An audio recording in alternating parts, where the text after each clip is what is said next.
تو یہ اسلام کی تعلیم ہے۔ جب اس کو ایوارڈ دیا گیا تو اس نے یہی کہا، مجھے ایک طرف تو دکھ ہے اپنے بچے کے جانے کا، مگر دوسری طرف یہ خوشی بھی ہے کہ میرا ایک بیٹا جاتے جاتے 5 دوسروں کے بیٹوں کی جان بچانے کا سبب بن گیا۔ مگر اس کو ہمارے میڈیا میں جگہ نہیں ملی، اس طرح کی خبروں کو ہمارے میڈیا میں جگہ نہیں دی گئی۔ یہ ایک نمونہ ہے صرف بات کو سمجھنے کے لیے کہ بعض اوقات کس طرح کی طرفداری کا مظاہرہ کیا جاتا ہے، لیکن مایوسی کی بات نہیں۔ قرآن کریم نے ہماری رہنمائی کی، لا تقنطوا من رحمت اللہ، کہ مسلمان حالات چاہے کیسے ہی کیوں نہ ہوں، اللہ تعالیٰ کی رحمت سے نا امید نہیں ہوتا، ہوپلیس نہیں ہوتا، مایوس نہیں ہوتا۔ دیکھنے میں حالات کبھی ادھر ادھر سے پریشان کن دکھائی دیتے ہیں، جیسے فلم کا مسئلہ ہے۔ نبی کریم صلی اللہ علیہ وسلم کی ذات گرامی کے خلاف کچھ باتیں کی گئیں، مگر کیا اس طرح کے واقعات پہلی مرتبہ واقع ہوئے؟ ہرگز نہیں۔ اور کیا یہ آخری واقعہ ہے جو یہ فلم بنائی گئی؟ نہیں۔ اس طرح کے واقعات پہلے بھی ہو چکے ہیں اور آگے بھی ہوتے رہیں گے، مگر ان واقعات سے ہمیں کئی اعتبار سے سبق سیکھنا چاہیے کہ جہاں اس کے منفی اثرات ہو رہے ہیں، کچھ مثبت اثرات بھی ہیں۔ مومنانہ بصیرت کی ضرورت ہے، واقعات کو دونوں پہلوؤں سے دیکھنے کی ضرورت ہے کہ اس فلم کے نتیجے میں اور ڈنمارک میں جو کارٹون بنائے گئے اس کے نتیجے میں اس کا فائدہ کیا ہوا؟ دنیا میں بکھرے ہوئے مسلمان ایک لڑی میں پرو گئے اس کی وجہ سے۔ اتحاد، اتفاق، کیونکہ جب نبی کا نام آیا مولویوں نے اپنے اختلافات کو بھلا دیے، مولوی اور ملاؤں نے اپنے اختلافات کو ایک طرف رکھا اور کہا کہ چھوڑیے میرے اختلاف کو، چھوڑے ہمارے اختلافات کو۔ جب نبی کی عزت اور ناموس کا مسئلہ آ گیا، ہم سب ایک جگہ متحد ہیں، ہم سب ایک پوائنٹ پر متفق ہو سکتے ہیں۔ تو اس فلم کی وجہ سے آپ نے دیکھا ہوگا افغانستان کے کوہساروں میں اور انگلستان کے برفیلی تودوں سے ایک ہی آواز اٹھ رہی تھی، سب نبی کریم صلی اللہ علیہ وآلہ وسلم کے حوالے سے گفتگو کر رہے تھے۔ ڈنمارک کے جس اخبار میں کارٹون چھاپے گئے، اسی اخبار نے اس کی کمپنسیشن کے طور پر رسول رحمت صلی اللہ علیہ وسلم کی شان، آپ کی عظمت اور آپ کی سیرت طیبہ پر کئی مضامین اس میں شائع کیے۔ اور جہاں ایک طرف قرآن مجید کی بے حرمتی کی گئی، دیکھنے میں تکلیف دہ واقعہ ہے، مگر آؤٹ آف کنٹرول کبھی نہیں ہونا چاہیے۔ مومن کو بہت باحوصلہ صبر اور ضبط کا مظاہرہ کرنا چاہیے۔ قرآن کریم کی توہین کی گئی، مگر قرآن کریم کی اس طرح کی توہین کا سلوک کرنے سے کیا قرآن کا مقام نیچے ہو جائے گا؟ نہیں ہو سکتا، کیونکہ یہ رب کا کلام ہے، اللہ تعالیٰ نے اس کو نازل فرمایا، اسی نے اس کی حفاظت کا ذمہ بھی لیا ہے۔ اِنَّا نَحْنُ نَزَّلْنَا الذِّكْرَ وَإِنَّا لَهُ لَحَافِظُونَ، ہم نے اس کلام کو نازل کیا اور ہم ہی اس کی حفاظت بھی کرنے والے ہیں۔ اللہ تعالیٰ جس کی حفاظت کی ریسپانسبلٹی لے لے، کون ہے جو اس کو اس طرح کی ہتھکنڈوں سے نقصان پہنچائے؟ ایک طرف کچھ لوگوں نے قرآن کریم کو پھاڑنے کی کوشش کی، بظاہر اس کی بے حرمتی کی گئی، مگر معلوم ہے اس کے بعد ہوا کیا؟ اس کے بعد قرآن کریم امریکہ میں اور یورپ میں 1.5 سال پہلے بیسٹ سیلر بک کے طور پر قرآن کریم وہاں کی مارکیٹ میں فروخت ہو رہی تھی۔ قرآن کریم کے نسخے کسی بھی کتاب کے مقابلے میں سب سے زیادہ فروخت ہو رہے تھے، الحمدللہ۔ ایک طرف آپ قرآن کی بے حرمتی کرنا چاہتے ہیں اور اللہ کا فضل و کرم کہ قرآن تمہارے گھر گھر میں داخل ہو رہا ہے۔ سوئٹزرلینڈ میں ایک عجیب و غریب تحریک چلی، دیکھیے وہ کہتے ہیں نا تمام لوگوں کے لیے یکسانیت ہے حقوق میں، freedom of expression, freedom of speeches. کیا مطلب ہے اس کا؟ فریڈم آف ایکسپریشن کا کیا مطلب ہے؟ اس کا اظہار خیال کی آزادی کا۔ آپ کے مطلب کی بات ہو تو اجازت ہے، اور آپ کے مطلب کی خلاف ہو تو آپ اس کو اجازت نہیں دیتے. یہی اظہار خیال کی آزادی، یہی انسانی حقوق کے علمبرداروں کے دعوے ہیں. سوئٹزرلینڈ میں مسجد کے میناروں پر پابندی لگا دی گئی. مگر کوئی بات نہیں، تھوڑے سے حوصلے کی ضرورت ہے، آرام سے مسائل کو گہرائی میں جا کر سوچنے کی ضرورت ہے. یہ رب کا دین ہے. اللہ تعالیٰ کیسے انتظام فرمانے والا ہے کہ مسجد کے میناروں پر پابندی لگا دی گئی کہ سوئٹزرلینڈ میں مسجد کے میناروں سے ہمیں خوف آنے لگا ہے، بند کر دیا گیا، پابندی لگا دی گئی کہ تعمیر نہیں کر سکتے. مگر عجیب اتفاق، جو اس تحریک کا سب سے زیادہ آگے بڑھ کر کام کرنے والا تھا، لیڈنگ پوزیشن میں، جو اس تحریک موومنٹ کا لیڈر تھا، اللہ تعالیٰ نے اسے توفیق دی، وہ دائرہ اسلام میں داخل ہونے کا اعلان کر دیا. اور پھر اس نے کہا کہ کاش میں اس تحریک سے پہلے دین اسلام کو پڑھا اور اسٹڈی کیا ہوتا.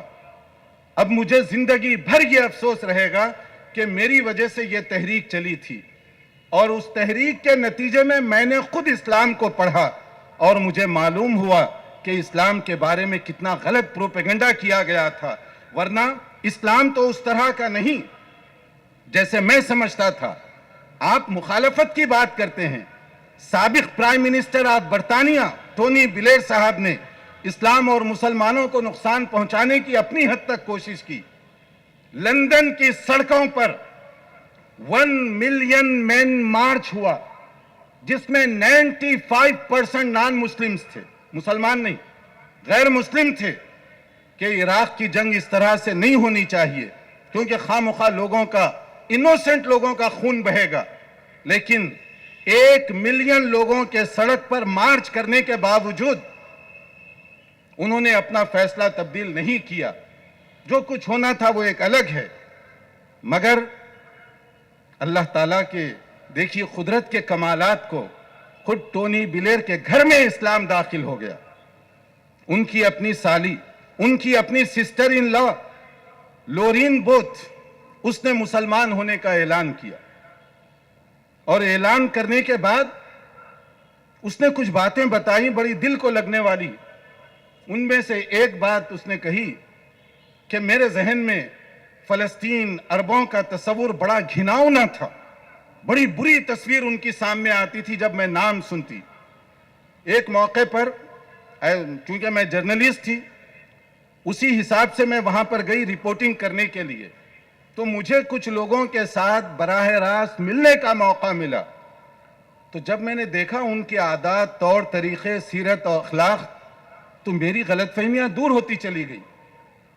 اور اس کے بعد جو اس نے بتایا، ایک موقع پر میں ایک فلسطینی کے گھر گئی، ابھی میں مسلمان نہیں ہوئی تھی، اور جب میں وہاں پر پہنچی، دستک دی، وہ لوگ آئے، اپنے عربی طریقے کے مطابق میرا استقبال کیا، اور بڑی اس کی چہرے پہ اطمینان تھا. تو مجھ سے کہا کہ اندر آؤ. تو میں نے سوچا وہ کہتی ہے کہ شاید یہ بہت مالدار ہوگی، گھر میں ساری سہولتیں ہوں گی، اسی لیے چہرے پر اتنا اطمینان اس کے دکھائی دے رہا ہے. جب میں گھر میں گئی تو بیسک ضرورت کی چیزیں، یعنی انسان کی زندگی کی بنیادی جو چیزیں ہیں وہ بھی وہاں نہیں تھی. میں پورا گھر دیکھ لی، چھوٹا سا گھر تھا، کھانے پینے کی تک چیزیں نہیں تھی. مجھے بڑا تعجب ہوا. میں نے کوسچن کیا اس سے کہ بتاؤ تمہیں یہ اطمینان اور خوشی کیوں مل رہی ہے؟ کیا چیز ہے تم جو اتنے اطمینان کے ساتھ زندگی گزار رہے ہو جبکہ کوئی چیز یہاں بنیادی ضرورت کی تک نہیں ہے؟ تو اس نے کہا کہ اگر مجھے جو چیز ملی ہے اس سے بڑی اور کوئی چیز نہیں ہو سکتی. دنیا میں تو مجھے کچھ نہیں ملا، مگر اگر اللہ مجھ سے راضی ہو جائے تو سب کچھ گویا کہ مجھے مل گیا ہے. اللہ کی رضامندی کے آگے میں ہر مصیبت کو آسان سمجھتی ہوں. یہی میرے چہرے پر مسکراہٹ اور اطمینان کا راز ہے. رب راضی ہو جائے، دنیا چھوٹ جائے تو کوئی بات نہیں، اللہ تو مجھ سے راضی ہے. اس نے کہا یہ میری زندگی کا ٹرننگ پوائنٹ تھا. پھر میں اس کے بعد وہاں ایک مسجد میں گئی اور کچھ دیر میں بیٹھی وہاں پر. تو وہ بتاتی ہے کہ کچھ دیر کے اندر مجھے ایسے لگا کہ وہ سکون، وہ راحت جو مجھے برسوں سے کہیں نہیں مل سکا تھا. میں بڑی اونچی فیملی کی تھی، زندگی گزارنے کی تمام سہولتیں میرے پاس تھیں، مگر وہ سکون، وہ راحت مجھے نہیں مل رہا تھا. وہاں بیٹھ کر مجھے ایک عجیب سی کیفیت طاری ہوئی. اور پھر رات میں جب مسجد بند کرنے کا وقت آیا، میں نے ان لوگوں سے کہا کہ اگر مجھے تھوڑا سا موقع دیں تاکہ میں مزید بیٹھ سکوں تو کیا اس کی اجازت ہے؟ تو لوگوں نے کہا کہ ہاں، اگر آپ بیٹھنا چاہیں تو بیٹھ سکتی ہیں. تو جب وہاں پر بیٹھی، جو سکون مجھے ملا وہاں پر، تو پھر مجھے محسوس ہوا کہ وہ دین جس کی مجھے تلاش ہے، وہ دین یہی دین اسلام ہے. اگرچہ کہ میرے بھائی جان ٹونی بلیر صاحب، انہوں نے اسی اسلام کے خلاف دنیا بھر میں غلط منفی قسم کا پروپیگنڈا کیا ہے، مگر حقیقت وہ نہیں ہے جو بیان کی گئی. میں رپورٹر ہوں، لیکن اب مجھے حقیقت کا علم ہو رہا ہے. دیکھیے، جیسے کہا گیا تھا 5 بار مل گئے کعبے کو صنم خانے سے. اللہ تعالیٰ کا یہ دین، اللہ تعالیٰ نے فرمایا هو الذي ارسل رسوله بالهدى ودين الحق ليظهره على الدين كله، کہ یہ دین اللہ کا دین ہے اور اللہ تعالیٰ نے اپنی یہ ذمہ داری لی ہے کہ یہ دین گھر گھر میں داخل ہوگا. چاہے لوگ کسی بھی اعتبار سے اس کو سمجھیں، کسی بھی اعتبار سے اس کو دیکھیں. کون کہہ سکتا تھا؟ انگلستان میں، برطانیہ کے اندر پہلی جب مسجد بنائی گئی، اور یہ بھی بڑی دلچسپ بات ہے کہ برطانیہ کے اندر پہلی جو مسجد بنائی گئی کہاں سے بنی؟ ایک خاتون کے چندے سے، ایک عورت کے چندے سے. عورتوں کا جذبہ عمل، آپ نے نام سنا ہوگا، ایک بہت ہی مشہور محدث نواب صدیق حسن خان رحمۃ اللہ علیہ، ان کی اہلیہ محترمہ والی بھوپال، ان کے چندے تعاون سے پہلی باقاعدہ مسجد برطانیہ کے اندر شاہجہاں ماسک کے نام سے بنائی گئی. اس وقت جب وہ مسجد بن رہی تھی، کچھ لوگ مذاق کر رہے تھے کہ یہاں کیوں مسجد بنائی جا رہی ہے؟ یہاں کون نماز پڑھنے کے لیے آئے گا؟ کون یہاں عبادت کرنے کے لیے آئے گا؟ لیکن جو مذاق کرنے والے ہیں، آنے والا ہر دن یہ بتا رہا ہے کہ تمہیں مس انڈرسٹینڈنگ تھی، تمہیں غلط فہمی ہو گئی تھی. وہ ایک مسجد تھی، وہ ایک چراغ تھا جو ایک خاتون کی طرف سے، جو یہاں کی رہنے والی ہے، اس کی طرف سے جلایا گیا تھا. مگر اس ایک چراغ سے اس وقت برطانیہ میں تقریباً 1000 سے زیادہ مسجدیں بن چکی ہیں. الحمدللہ، الحمدللہ. اس میں کسی کا کمال نہیں، یہ رب کا دین ہے، اور اللہ تعالیٰ نے اس دین کو گھر گھر پہنچانے کی ذمہ داری خود لی ہے. اگر میں اور آپ اس کے حصے دار بن جائیں، ہماری یہ سعادت کی بات ہے. لیکن اس کے لیے ایک اصول بتایا گیا، وَلَا تَهِنُوا وَلَا تَحْزَنُوا وَأَنْتُمُ الْأَعْلَوْنَ إِن كُنْتُم مُؤْمِنِينَ. تمہیں رنجیدہ، مایوس ہونے کی ضرورت نہیں. حالات کو دیکھ کر، حالات کو بدلنے والا قادر مطلق ہے. وہ جب چاہے حالات کو بدل سکتا ہے، اس کو حالات کی کوئی مجبوری نہیں ہے. مگر شرط کیا ہے کہ تم خود اپنے دین کو پہلے سمجھو، دین کے جو تقاضے ہیں اس سے تم واقف ہونے کی کوشش کرو. اور ہمارا دین ہمیں کیا سبق دے رہا ہے؟ تاریخ ہجرت کے واقعے کو آپ ذہن میں رکھیے.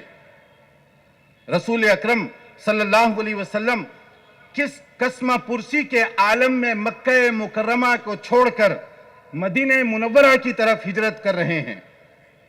اور وہاں پر آپ کو پکڑنے کے لیے جو لوگ آتے ہیں، ان میں سے ایک نام ہے سراقہ، جو بعد میں مسلمان ہو گئے. وہ بھی آپ کو پکڑنے کے لیے آپ کو فالو کر رہے تھے، اور جب قریب پہنچے تو وہ پکڑ نہیں سکے. اس موقع پر نبی کریم صلی اللہ علیہ وسلم نے انہیں ایک بشارت سنائی تھی. حالات کو سامنے رکھیے، ہجرت کر کے مکہ چھوڑ کر آپ روانہ ہو رہے ہیں، راستے کو بدل کر، روٹین کے راستے کو چھوڑ کر ایک نئے راستے سے جا رہے ہیں. حالات بڑے سخت ہیں، مگر اس کے باوجود بشارت کون سی سنائی گئی؟ حضرت سراقہ سے کہا گیا، کیف بک یا سراقہ اذا لبست سوارِ کسرا. سراقہ، یاد کرو اس موقع کو، کیا حال ہوگا تمہارا جب تمہارے ہاتھ میں کسرا، کون کسرا؟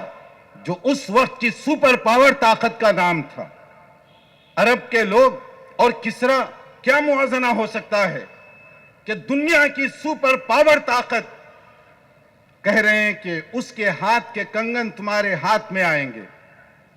سراقہ کو بڑا تعجب ہوا اس موقع پر، لیکن تاریخ نے دیکھا کہ واقعی ایسے ہی ہوا کہ واقعی سراقہ کے ہاتھ میں اس زمانے کی سپر پاور طاقت کسرا کے کنگن پہنائے گئے۔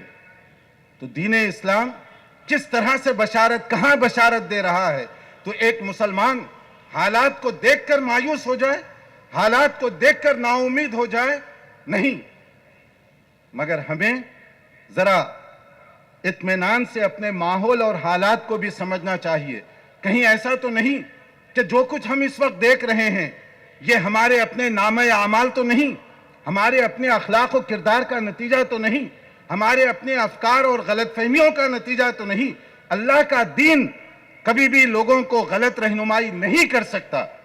اگر غلطی ہو رہی ہے، مجھ سے ہو رہی ہے، آپ سے ہو رہی ہے، علماء سے ہو رہی ہے، اسکالر سے ہو رہی ہے، ائمہ سے ہو رہی ہے، فقہاء سے ہو رہی ہے، تاجروں سے ہو رہی ہے، سیاستدانوں سے ہو رہی ہے، مردوں سے ہو رہی ہے، عورتوں سے ہو رہی ہے، غلطی اللہ کے دین میں نہیں ہے، غلطی قرآن مجید میں نہیں، غلطی نبی کے فرمان میں نہیں، غلطی صحابہ کرام کے کردار میں نہیں، غلطی ان میں نہیں، غلطی مجھ میں اور آپ میں ہے۔ پڑھیے قرآن کریم سورہ روم آیت 41، جس کے اندر کہا گیا ظہر الفساد فی البر والبحر بما کسبت ایدی الناس، کہ زمین میں جو فتنہ اور فساد تم کو دکھائی دے رہا ہے یہ لوگوں کے اپنے اعمال کا نتیجہ ہے۔ شاید لوگوں نے یہ کام کیا ہے، لوگوں کی وجہ سے یہ ہو رہا ہے۔ مثلا کچھ لوگ مسلمان ہونے کے باوجود شراب وغیرہ، جوا، ان چیزوں میں ملوث ہیں۔ کیا قرآن کریم میں شراب کی اجازت ہے؟ نہیں۔ کیا جوے کی، لاٹری کی، گیمبلنگ کی اجازت ہے؟ نہیں۔ اس کے لیے کسی پولیس اور قانون کی نہیں، اللہ سے ڈرنے کی ضرورت ہے۔ اگر کوئی یہ کام کر رہا ہے تو اس کا مطلب ہے کہ میں نے اپنا کردار ایسے کیا کہ ایک غیر مسلم دین کے قریب آنا چاہتا ہے، میں اس کو دین سے دور کر رہا ہوں، اپنے غلط کردار کی وجہ سے، اپنے غلط اخلاق کی وجہ سے۔ اور شراب جس کو حرام کیا گیا، یا ایھا الذین آمنوا انما الخمر والمیسر والانصاب والازلام رجس من عمل الشیطان فاجتنبوہ لعلکم تفلحون۔ اے ایمان والو، شراب، جوا اور اس طرح کی چیزیں یہ شیطانی عمل ہے، اس سے بچو۔ قرآن کریم میں یہ بات بتا دی گئی۔ اور اس وقت ایک عجیب تحقیق سامنے آئی ہے، یہ لیٹسٹ ریسرچ جو ہوئی ہے شراب کے بارے میں، برطانیہ کی NHS نیشنل ہیلتھ سروس کی رپورٹ کے مطابق، جو ہاسپٹل وغیرہ وہاں کے علاج معالجے کے ذمہ دار ہیں، اس باڈی کی ریسرچ کے مطابق تقریباً اس وقت 40% جو گورنمنٹ کا صحت اور دواؤں کے سلسلے میں بجٹ ہے، اس کا 40% حصہ صرف شراب کی وجہ سے پیدا ہونے والی بیماریوں پر خرچ ہو رہا ہے۔ شراب کی بیماریوں پر 40% بجٹ کا حصہ وہاں خرچ کرنا پڑ رہا ہے۔ اس رپورٹ کو دیکھ کر ڈاکٹروں کی ایک مجلس تھی، اس میں ایک ڈاکٹر نے مشورہ دیا اگر اتنا نقصان ہے تو کیوں نہیں شراب پر پابندی لگا دی جاتی۔ فوری ڈائریکٹر نے ایک عجیب سا سوال کیا، یہ جو مشورہ جس نے دیا، ڈاکٹروں کی یہ مجلس ہے، تو ڈاکٹر نے مشورہ دیا تو فوری اس سے پوچھا گیا ڈائریکٹر کی طرف سے، آر یو اے مسلم، کیا تم مسلمان تو نہیں ہو؟ تعجب ہوا۔ انہوں نے کہا کہ میں تو مسلمان ہوں۔ ہاں، تو اسی لیے تم یہ مشورہ دے رہے ہو۔ کہا کہ بھئی آپ کی رپورٹ بتا رہی ہے کہ اس میں نقصان ہے، اتنی زیادہ تباہی اور بربادی ہو رہی ہے، وہ کہہ رہے ہیں کہ دیکھو اس سے گورنمنٹ کو بینیفٹ بھی ہے، ٹیکس بھی ملتا ہے، تو آپ پابندی کی بات نہ کریں۔ تو کہا کہ یہ عجیب تضاد بیانی ہے، ایک طرف آپ کی رپورٹ کہہ رہی ہے اتنا نقصان ہے، میں مشورہ دے رہا ہوں تو فوری آپ کہہ رہے ہیں کہ آپ مسلمان ہیں اس لیے مشورہ دے رہے ہیں۔ دیکھیے اسلام کو کیسے اور کہاں پر استعمال کیا جا رہا ہے۔ اسی طرح سے سود کا مسئلہ ہے، انٹرسٹ کا مسئلہ۔ میں نہیں کہتا، علماء سے مت پوچھئے، رب تعالیٰ کے قرآن مجید میں اس کو دیکھیے، کیونکہ کرائیٹیریا میں نہیں ہوں، کرائیٹیریا علماء نہیں ہے، کرائیٹیریا معیار حق و باطل کوئی امام اور کوئی فقی نہیں ہے، کرائیٹیریا کون ہے؟ قرآن مجید، رسول اکرم صلی اللہ علیہ وسلم کے فرامین طیبہ، اس میں دیکھیے وَأَحَلَّ اللَّهُ الْبَيْعَ وَحَرَّمَ الرِّبَا، اللہ تعالیٰ نے فرمایا کہ سود اس کو حرام کر دیا گیا ہے، اور اتنا ہی نہیں بلکہ یہ بھی کہا گیا يَمْحَقُ اللَّهُ الرِّبَا وَيُرْبِي الصَّدَقَاتِ، اللہ تعالیٰ سود کو پاش کر دے گا، ختم کر دے گا۔ اور کیسے ختم ہو رہا ہے؟ اس وقت میں آپ کو لیٹسٹ بات بتاؤں کہ یونان، گریس کے اندر، گریس پوری یونانی حکومت دیوالیہ ہو رہی ہے، یہ سود کی وجہ سے دیوالیہ ہو رہی ہے۔ اور اسی طرح اٹلی کے اندر کیا ہوا؟ ایک حکومت بدلی، دوسری حکومت آئی، دوسری حکومت بھی حج کو لے کھا رہی ہے، اور لوگ لاکھ کوششیں کر رہے ہیں کہ کسی طرح اٹلی کی ڈوبتی ہوئی نیا کو بچا لیا جائے۔ یہ سود کی وجہ سے پورا ملک ڈوب رہا ہے، پورا ملک دیوالیے کی طرف جا رہا ہے۔ لوگ قرآن پڑھ کر کبھی کبھی مذاق کیا کرتے تھے کہ کیا یہ واقعی سود کا نقصان ہو سکتا ہے؟ دیکھیے نقصان ہو رہا ہے۔ میں خاص طور پر یورپ کی مثال آپ بھائیوں کے سامنے اس لیے رکھ رہا ہوں کہ عام طور پر یہاں دیکھا گیا کہ یورپ سے جو چیز آتی ہے، مغرب سے جو چیز آتی ہے، لوگ آنکھ بند کر کے اس کو قبول کرتے ہیں۔ حالانکہ میں تو کہتا ہوں الحمدللہ ہندوستان کے اندر بھی ترقی اور تعلیمی جو ٹیکنالوجی، خاص طور پر جو ٹیکنالوجی کی ترقی ہے، بہت سے ممالک کے مقابلے میں بہتر ہے، پیچھے نہیں، برابر نہیں، بہتر ہے۔ مگر شاید ہمارا میڈیا کمزور ہے، اس لیے جو حقائق ہیں اس کو جس طریقے سے پیش کرنا چاہیے اس طرح سے پیش نہیں کیا جاتا، ورنہ بعض ایریز ایسے ہیں اور بعض ایسے ڈپارٹمنٹ ہیں جہاں یورپ آج کل چاہتا ہے کہ انڈیا کو فالو کرے، مگر عجیب سی بات ہے کہ ہمارے بہت سارے بھائی، حتیٰ کہ ہمارے سیاستدان بھی اس موقع کو اچھے انداز سے استعمال نہیں کرتے، اس سے فائدہ نہیں اٹھاتے۔ آپ سمجھتے ہیں کہ انڈیا ہر چیز میں پیچھے ہے، نہیں، میں دونوں چیزوں کو جانتا ہوں، دونوں ممالک کو میں جانتا ہوں۔ میں کہتا ہوں بعض چیزوں میں ہم پیچھے ہیں تو بعض چیزوں میں ہم لیڈنگ پوزیشن میں بھی ہیں، ہم آگے بھی ہیں، دونوں چیزوں کا آپ کو سامنے بیلنس برابر رکھنا ہوگا۔ تو سود جس کو ختم کر دیا گیا، اس کی وجہ سے یورپ کے بہت سارے علاقے کس طریقے سے دیوالیہ ہو رہے ہیں۔ تو اب ہمیں کرنا کیا چاہیے؟ جیسے میں نے کہا اپنے حالات کو خود سمجھیں اور اس کو تبدیلی خود سے لائیں، کیونکہ یہ قرآن مجید کا اصول ہے، ان اللہ لا یغیر ما بقوم حتی یغیروا ما بانفسہم۔ اس وقت تک اللہ تعالیٰ کی مدد نہیں آ سکتی جب تک کہ میں اور آپ خود بدلنے کے لیے تیار نہ ہوں۔ اگر میرے اندر تبدیلی کا کوئی شوق نہیں ہے، اگر میں خود ریئلائز نہ کروں پوزیشن کو، تو صرف دعاؤں کے سہارے سے حالات کو بدلنا چاہتے ہو، ایسے نہیں۔ اگر ہم چاہتے ہیں کہ حالات کو بدلیں تو اس کے لیے اندر سے تبدیلی لانے کی ضرورت ہے، اور اس تبدیلی کے لیے کیا کرنا ہوگا؟ اس کے لیے میں پوپ بینیڈکٹس آف اٹلی، ان کی روم کے جو سربراہ ہیں، روحانی سربراہ پوپ بینیڈکٹس، ان کی میں مثال دیتا ہوں۔ جب وہ برطانیہ کا دورہ انہوں نے کیا اور اس کے بعد مختلف یورپی ممالک کا انہوں نے دورہ کیا، وہاں اپنے جو معززین ہیں، چرچ سے وابستہ لوگ، عیسائی رہنما، ان کو انہوں نے ایک مشورہ دیا، بڑا عجیب سا مشورہ تھا وہ۔ ہم کم سے کم دین کا نام لینے والے ان چیزوں سے نمونہ اور عبرت تو حاصل کریں۔ انہوں نے مشورہ دیا، کیونکہ عیسائیوں میں بھی آپس میں فرقہ واریت کی بہت لڑائی ہے، جیسے میں نے شروع میں بات کی، تو ان کو انہوں نے مشورہ دیا، اگر ہم اپنی صفوں میں اتحاد پیدا نہ کریں، یونٹی اگر ہم قائم نہ کر سکے، تو اس کا نقصان یہ ہوگا کہ نہ رومن کیتھولک کے چرچ باقی رہیں گے، نہ پروٹسٹ اور نہ دوسرے چرچ باقی رہیں گے، سب کا نقصان ہوگا، عیسائیت ختم ہو جائے گی۔ عیسائیت کو بچانا اگر چاہتے ہو، اپنے اختلافات کو بھول کر کامن ٹرمز کے اوپر آنا پڑے گا۔ ایک عیسائی دنیا کا ایک جو بڑا مشہور رہنما ہے، اس کا یہ مشورہ ہے، تو کیا کم سے کم ہم مسلمان، قرآن کریم نے تو ہمیں اتحاد کا سبق دیا، اتفاق کا سبق دیا، کیا ہم اپنی صفوں میں اتحاد بھی نہیں پیدا کر سکتے؟ کیا اتفاق کی بھی ہم ضرورت محسوس نہیں کر سکتے؟ ہم آخر کب تک یہ مختلف قسم کے گروہی اختلافات میں بٹے ہوئے رہیں گے، انتشار اور اختلافات کا شکار رہیں گے؟ مسجد میں جاتے ہوئے مجھے یہ دیکھنے کی ضرورت پڑ رہی ہے کہ مسجد کے اوپر کون سا سائن لگا ہوا ہے۔ میری مسجد، تیری مسجد، میرا ادارہ، تیرا ادارہ، میری بات، تیری بات، میرا اسٹیج، تیرا اسٹیج، میرا مولوی، تیرا مولوی، میرا جلسہ، تیرا جلسہ۔ وہ بھی بات کرتا ہے قرآن کی یا دعویٰ کرتا ہے، آپ بھی بات کرتے ہیں قرآن کی۔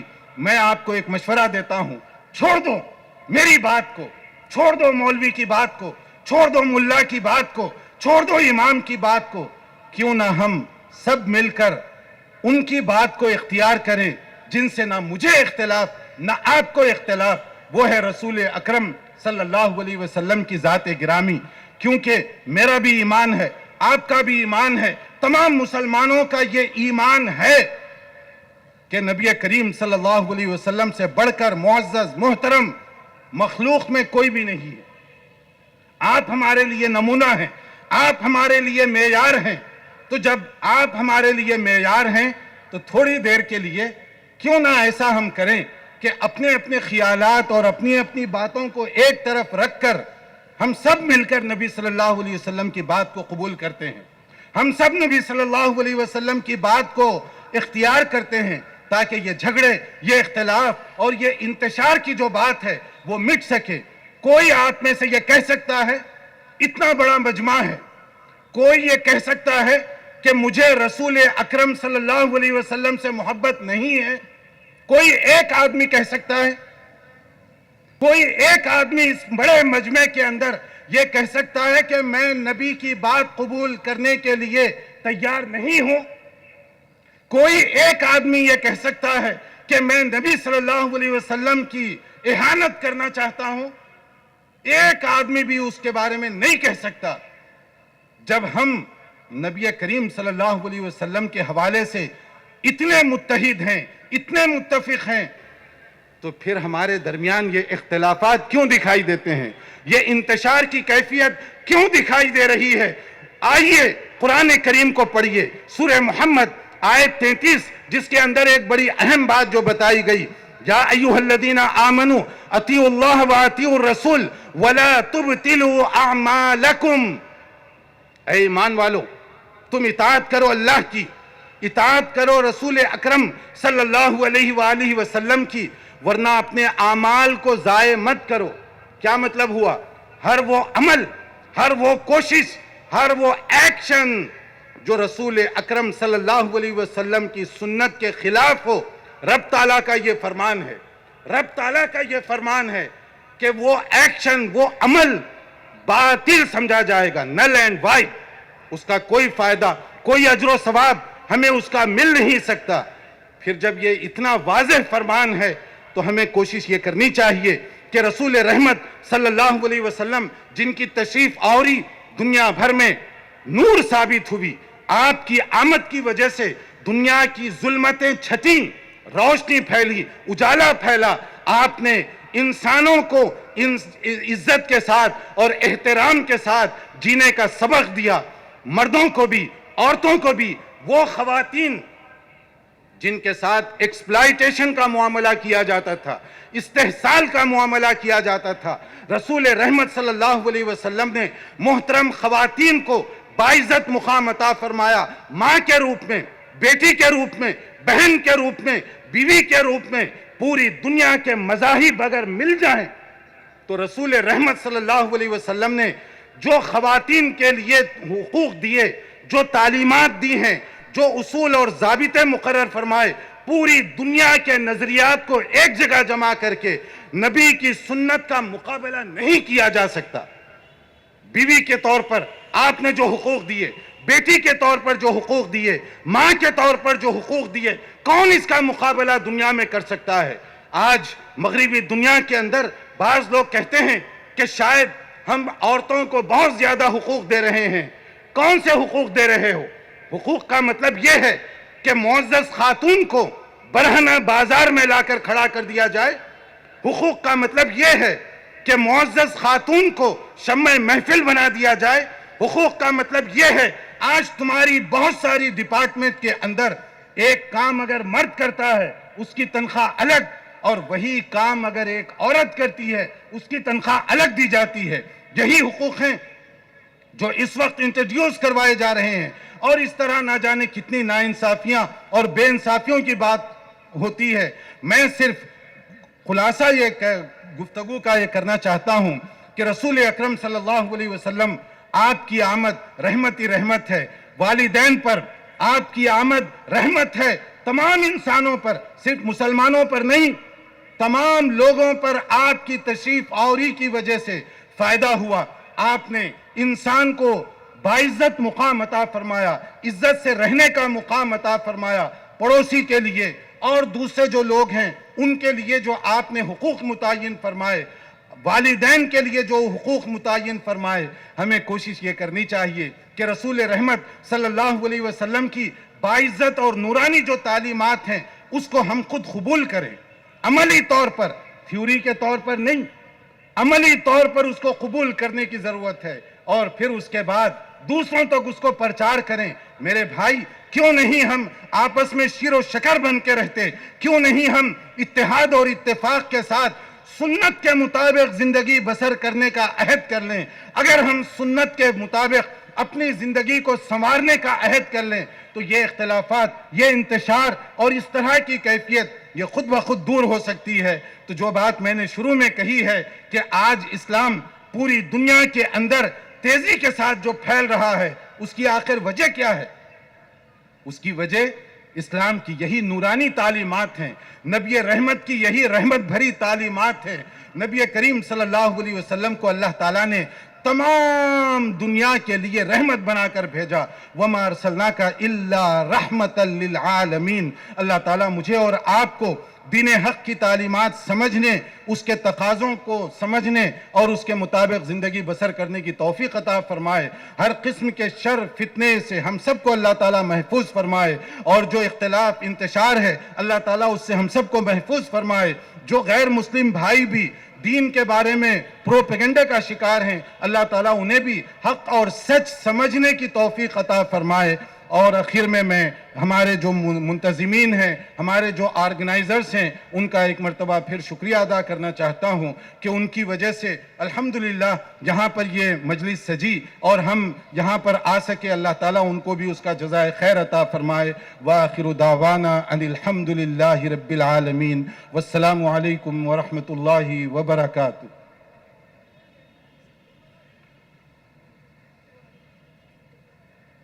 جزا اللہ خیراً۔ شب گریزاں ہوگی آخر جلوہ خورشید سے، شب گریزاں ہوگی آخر جلوہ خورشید سے، یہ چمن معمور ہوگا نغمہ توحید سے۔ بلا شبہ شب گریزاں ہوگی آخر جلوہ خورشید سے، شب گریزاں ہوگی آخر جلوہ خورشید سے، یہ چمن معمور ہوگا نغمہ توحید سے۔ بلا شبہ ہم شیخ محترم کی تقریر سے یہ محسوس کر رہے تھے اور یقیناً اس حقیقت کو ہم پا رہے تھے کہ جس طرح سے رات کی تاریکی سورج کی روشنی کے بغیر ختم نہیں ہو سکتی، اسی طرح سے اس پوری دنیا سے ظلمت، اس پوری دنیا سے یہ نفرتیں، اس پوری دنیا کی گھٹا ٹوپ تاریکی اس وقت تک ختم نہیں ہو سکتی جب تک اس دنیا میں اسلام اور اسلام کا نظام قائم نہ ہو جائے، اس لیے کہ اسلام رحمت ہے، اسلام سراپا رحمت ہے، اسلام سب کے لیے رحمت ہے۔ ہم بہت شکر گزار ہیں خطیب محترم کے، اور اس کے ساتھ ساتھ ہم شکر گزار ہیں آپ تمام سامعین کے، مرد خواتین کے، اور اس کے ساتھ ساتھ ہم سب سے زیادہ شکر گزار ہیں یہاں کی گورنمنٹ کے، اور اس کے ساتھ ساتھ بالخصوص ہم شکر گزار ہیں کولکاتہ پولیس ڈپارٹمنٹ کے، چونکہ یہ پروگرام اتنا بڑا مجمع کلکتہ کے سرزمین پر جو آج انعقاد ہوا اور بحسن خوبی اپنے اختتام کو پہنچا، اس میں سب سے زیادہ فضل ہے اللہ تبارک و تعالیٰ کا. اس کے بعد بہت تعاون اور اس کا تعاون ہم کو حاصل ہے پولیس ڈپارٹمنٹ کا کہ اس نے بھرپور ہمیں تعاون دیا. اس کے تعاون کی وجہ سے اتنا خوبصورت پروگرام اپنے اختتام کو پہنچا. اس لیے کولکاتہ پولیس ڈپارٹمنٹ کا ہم جتنا بھی شکریہ ادا کریں وہ کم ہے. اور اس کے ساتھ ساتھ ہم یہ بھی اعلان کرنا چاہتے ہیں کہ جس طرح سے آج کا یہ پروگرام بحسن خوبی اپنے اختتام کو پہنچا، کل بھی ہم آپ کے منتظر رہیں گے، چونکہ ہمارے پاس کل بھی علماء کرام کی ایک طویل اور بہترین فہرست موجود ہے. مثال کے طور پر کل تشریف لانے والے علماء کرام میں سے جن کے اسماء گرامی یہ ہیں: فضیلت الشیخ ڈاکٹر وسیع اللہ عباس مکہ مکرمہ، فضیلت الشیخ ظفر الحسن مدنی شارجہ، فضیلت الشیخ رضا اللہ عبد الکریم جن کو آپ دیکھتے ہوں گے زی ٹی وی میں. اور اس کے ساتھ ساتھ تشریف لا رہے ہیں کل فضیلت الشیخ ڈاکٹر آر کے نور جن کو آپ دیکھتے ہوں گے پیس ٹی وی میں. اور ان کے ساتھ ساتھ کل تشریف لا رہے ہیں فضیلت الشیخ مولانا محمد قاسم صاحب وستاذ بلکہ پرنسپل مدرسہ شمس الہدا بورڈ پٹنہ. اور ان کے علاوہ ہمارے بنگالی خطبہ بھی موجود ہیں. مثال کے طور پر فضیلت الشیخ عبد الحمید فیضی، فضیلت الشیخ انوار الحق فیضی، فضیلت الشیخ عبد الرقیب بخاری مدنی، فضیلت الشیخ سراج سلفی، فضیلت الشیخ نصر اللہ صدیقی. آپ تمام لوگوں سے پرخلوص التماس کرتا ہوں کہ سنجیدگی کا ماحول بنا کر یہاں سے تشریف لے جائیں اور کل اپنے دوستوں کے ساتھ، احبابوں کے ساتھ، اپنے ساتھیوں کے ساتھ، اپنے بچوں کے ساتھ تشریف لائیں. علماء کرام کے نورانی بیانات سے مستفید ہوں، اپنی عاقبت کو سنواریں اور اپنے فکر کی اصلاح کریں. ہم سب امید کرتے ہیں کہ کل بھی آپ اسی طرح سے تشریف لائیں گے. ہم ایک بار پھر آپ تمام لوگوں کا شکریہ ادا کرتے ہوئے اس مجلس کے اختتام کا اعلان کرتے ہیں. سبحان اللہ بحمدہ، سبحانک اللہم نستغفرک ونتوب الیک، سبحان ربک رب العزۃ عما یصفون وسلام علی المرسلین والحمد للہ رب العالمین.